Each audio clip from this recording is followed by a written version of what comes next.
Hello, beautiful people of the internet. How are you doing today? My name is Jackie and welcome back to my YouTube channel. This is going to be the start of another reading vlog. In this vlog, I am going to read 3 books that were recommended for my zodiac sign. I realize that there's no actual science to back up astrology, and really it's just pure coincidence.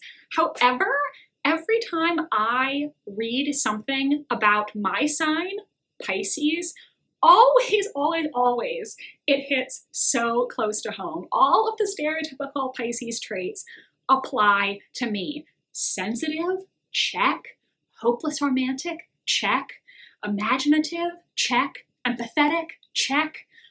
Sometimes way too emotional, check. Now, I picked 3 books that were recommended in articles online for Pisces readers. And there were a lot of articles that I did not choose because when I was searching high and low to find Pisces books, a lot of the books that people were recommending for Pisces were magical realism, and I think that's because Pisces are stereotypically very imaginative, head in the clouds kind of people, very creative, very emotional, very compassionate. However, I personally don't really like magical realism. It's not something that interests me, and I wanted to pick 3 books for this vlog that I actually felt like potentially could be really successful books for me. So first, I found this article from purewow.com called 5 Books That Every Pisces Should Read, and the very first book on this list was Anne of Green Gables by L.M. Montgomery. This is a book that I was interested in reading, though to be honest, I did not think I was going to read it anytime soon.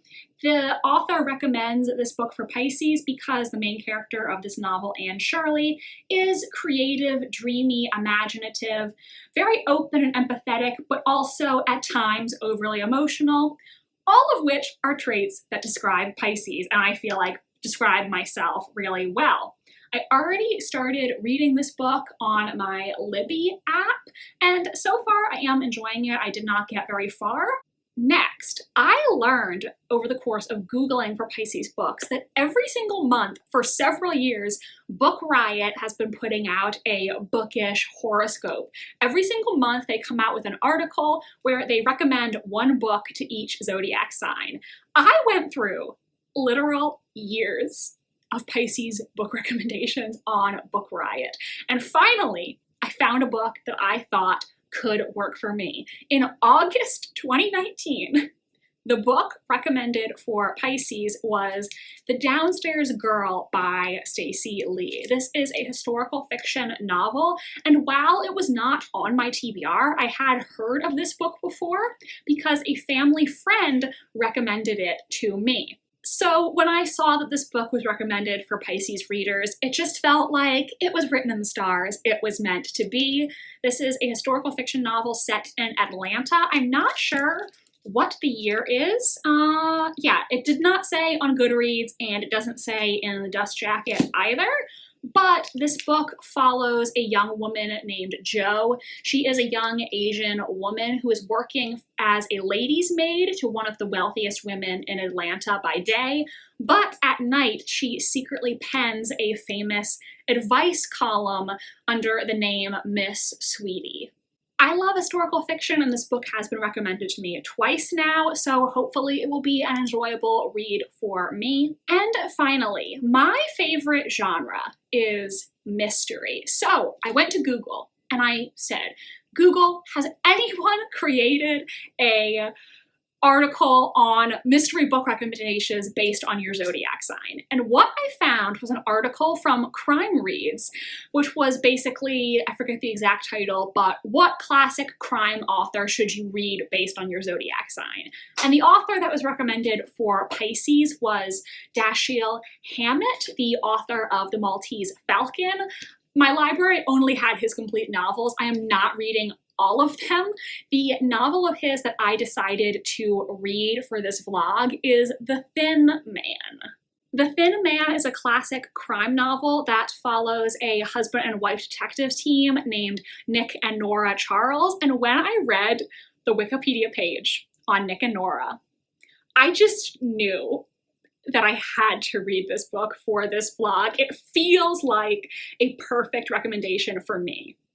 So Nick and Nora only appeared in this one novel. However, there was a film adaptation of The Thin Man starring William Powell and Myrna Loy, and the film was so popular that they ended up making several other films starring the two of them as Nick and Nora, even though they only appeared in this one novel. And what it says on Wikipedia that just immediately, like, captured my heart. It says, Nick and Nora are a married couple who solve murder mysteries while exchanging sharp and smart repartee. The tremendous popularity of the characters made them a media archetype, as the bantering, romantically involved detective duo has become a well-used trope in literature, stage, screen, and television ever since. You guys, I recently discovered in the past 2 years or so that the bantering, romantically involved detective duo is one of my all-time favorite tropes. I can't get enough of it, and according to Wikipedia, these two invented it. And you know what's really funny? I have been reading the Mr. and Mrs. Darcy Murder Mysteries by Carrie Bebris, and when I hauled this first book, I believe I mentioned that on the back it says, the Darcys take center stage as the Regency era's answer to the Thin Man's Nick and Nora. And I said at the time I didn't know who those people were. Guess what? Now I know, and I think I'm gonna like them. So everyone, that is what I'm going to be reading in this Reading Pisces book recommendations vlog. I'm very excited, and I will update you when I have some more thoughts on Anne of Green Gables. Wanted to provide an update on Anne of Green Gables. I am 40% of the way through the ebook. This is a children's classic from the early 1900s, and it follows a young orphan girl named Anne, this brother and sister named the Cuthberts. They were looking to adopt a young male orphan to help them around their estate, Green Gables, help them with the household tasks and taking care of the land and things like that.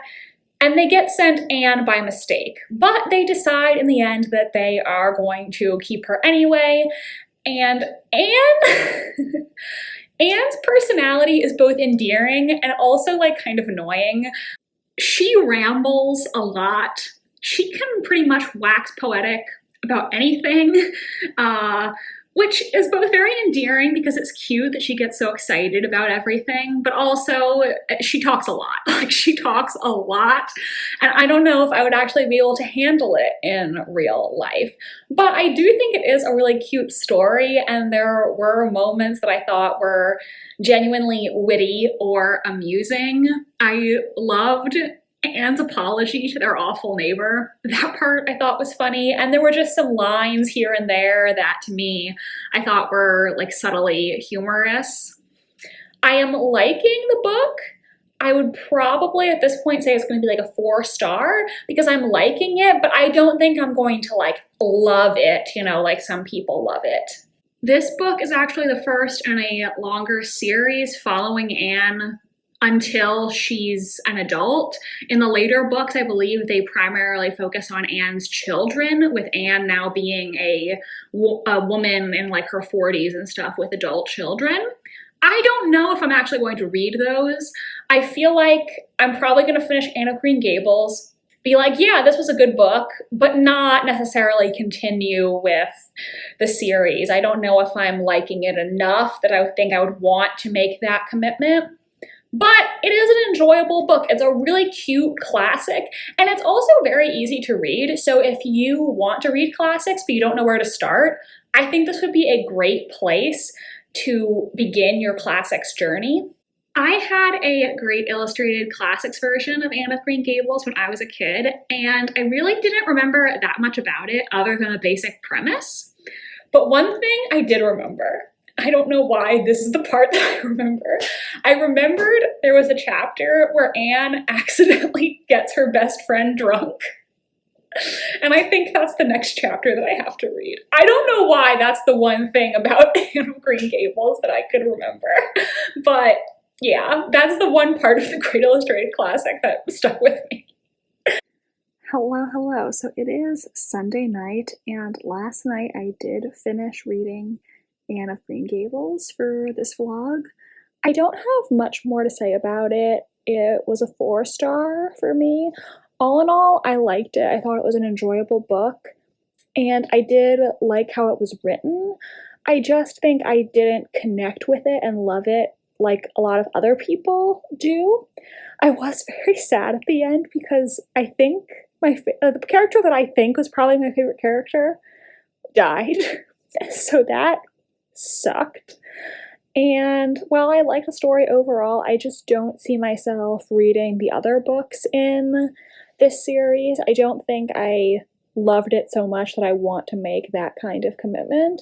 I was also a little bit disappointed because I see people in the classics community hype the Anne and Gilbert romance so much, and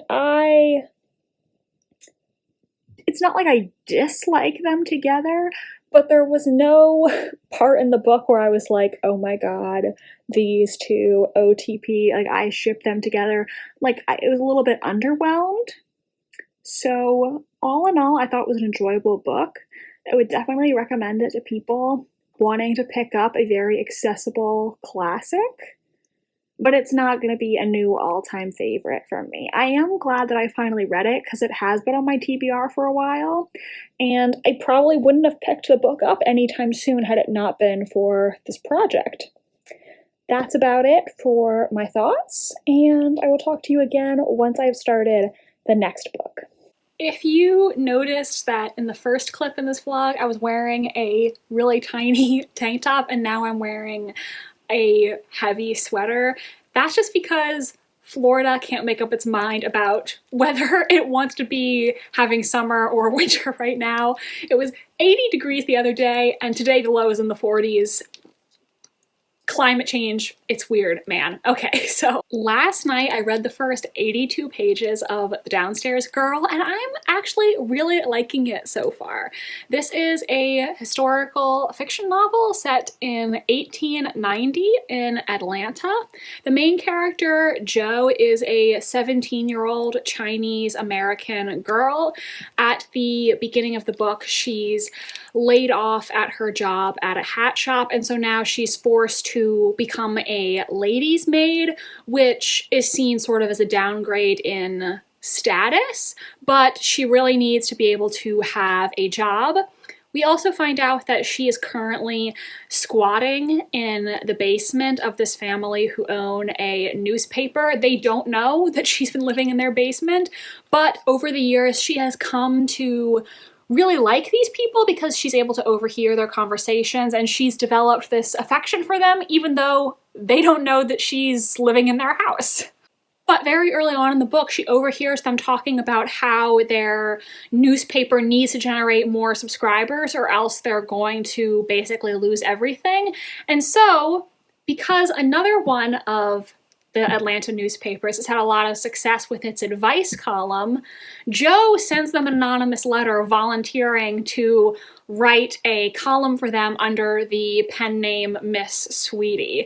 I was slightly nervous when I started reading this book because I felt like the way the first chapter was written, it was showing a lot more, I just said that backwards. It was telling a lot more than it was showing, so I got a little nervous. I was like, uh-oh, am I not gonna like how this book is written? But it got better, and I have to say, I really like the main character, Jo. I really like her a lot. I feel like she's very smart, very resourceful, and also just a good person. Like the fact that she has built this real affection for these people whose house she's living in, and she really wants to help them and feels like they're her friends, even though they don't know her. I just really like her as the heroine. I think she's very likable and interesting, and I'm rooting for her. So I'm really liking the book so far, and we'll see how it goes. Hello, so last night I finished reading The Downstairs Girl, and I am giving this a 4-star. All in all, I enjoyed it. I really liked Jo as the main character. I was really rooting for her throughout the book. The reasons I didn't give this a full 5-star is, well, one, there was a part of the book that I think the author intended to be a plot twist, but I personally was not at all surprised because I think the foreshadowing was a little heavy-handed if she wanted it to be a plot twist. So that did not surprise me at all. And I also think that maybe this book could have been edited a little more because there were a lot of characters and subplots, even some characters who only were in like 2 scenes in the entire book.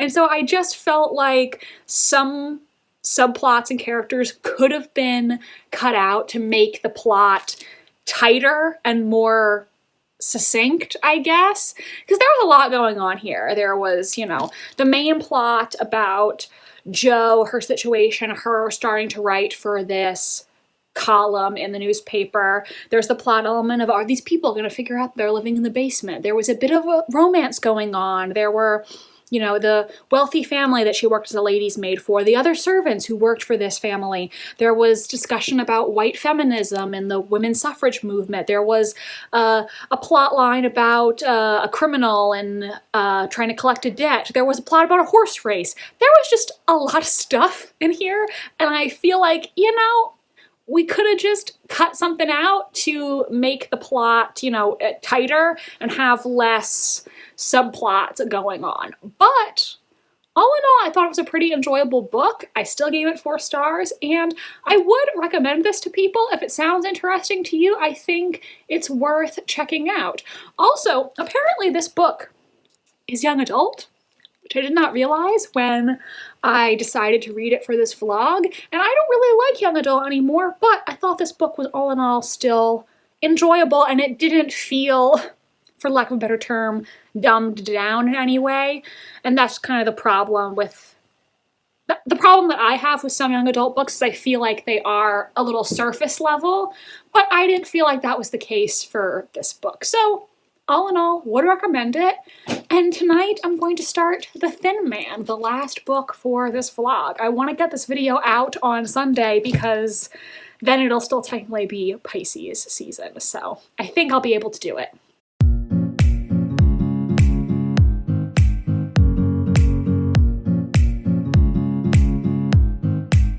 So I don't have a lot of time to talk because I have a Zoom meeting in 10 minutes. Hopefully my hair looks cute. I got my hair cut today and I think my bangs are a little too short. I wish he hadn't cut quite so much off, but that's besides the point. I wanted to give my initial thoughts on The Thin Man by Dashiell Hammett. I'm liking it. I am kind of disappointed because I really thought this could be a 5-star book for me, and I don't think it's going to be. I really do like the characters of Nick and Nora. I think Hammett's writing style, just personally, is not my favorite because it is very bare bones, and obviously I don't need purple prose or anything, but I wish there was a bit more to it that was a bit more descriptive, because at times it's very much like, this happened, then this happened. It's so straight and to the point, and I just wish there'd been a little more going on there, you know, in terms of the writing. But I do like the characters. Basically, when we meet Nick at the beginning of the book, he is a former private detective who is now quit working as a detective after marrying Nora, who is an heiress, so the two of them are really just living the high life. But at the beginning of the book, Nick is approached by a daughter of a former acquaintance / colleague of his, asking for his help finding her father. And then the next day, Nick finds out that someone close to her missing father has been murdered. So he starts, you know, he initially doesn't want to get involved with it, but then he kind of has no choice but to get involved, and Nora finds his previous life as a private detective very fascinating, so she kind of wants to stick her nose into this investigation a little bit. The two of them exchange a lot of playful, bantering dialogue. They tease each other, and it's really funny. There were some parts where I did like kind of smile to myself, like, oh, that was amusing. So I like the two of them as characters and their relationship. The writing just isn't my personal favorite, so that's why I don't think I'm going to give this 4 stars. But I am enjoying the characters, and maybe after this I'll try to see if I can find the movies with William Powell and Myrna Loy. Maybe I'll like the movies better. One thing I wanted to show you is my mom has this cocktail making book, and there's actually a drink called the Nick and Nora Martini. It is literally just liquor with an olive for garnish, so I will not be drinking one because I would be on the floor, but that was kind of interesting to me. Hello, so I am here to wrap up this reading like a Pisces vlog. I finished reading The Thin Man by Dashiell Hammett, and part of me wants to give it a 3-star because I was disappointed in it, but I also feel like maybe that's just being too harsh and it's really more like a 4. I'm gonna sit with it for a little bit. Basically, yeah, I liked the characters, I liked their relationship, but the writing just wasn't really for me. I think the writing style is a little too straightforward for me, and also I think the more hard-boiled mystery is not my personal favorite. I like something that is more cozy, or like somewhere in between hard-boiled and cozy. Soft-boiled, I've heard people refer to it as. I'm more of a cozy or soft-boiled mystery girl. If I can find the movie adaptation somewhere, I might watch that, and I think I might end up liking that better because really the writing was the thing that didn't work for me here. So maybe in a film format I would like the story more. I am glad that I read this though, because like I said, the bantering crime-solving couple is one of my new favorite tropes, so I am glad that I read this. I was disappointed though because I really thought this could be 5 stars and it just wasn't. So my final thoughts on all of the books. This is either a 3 or a 4. We'll see how I feel later. The Downstairs Girl was a 4. This was pretty enjoyable. And Anne of Green Gables was also a 4. So solid books, but no new all-time favorite here. Now, out of these 3 books, which one do I think is best for Pisces readers? I would say I think Anne of Green Gables. That's the one where I totally understand why that was recommended for Pisces. And I think Anne herself might even be a Pisces. I believe the book referenced that she was born in March, so maybe she's one of us, you know? I definitely can see why that was recommended for this sign because we are such imaginative, emotional, sensitive people, and Anne is very imaginative, very free with her emotions. I think I can also understand why this was recommended for Pisces because Pisces are very empathetic, and I definitely think the main character was someone who I could very easily sympathize with, and I was really rooting for her, so it definitely satisfied that part of my Pisces personality, for lack of a better term. And then this one, you know, I just don't know if a hard-boiled mystery is really a good recommendation for a Pisces.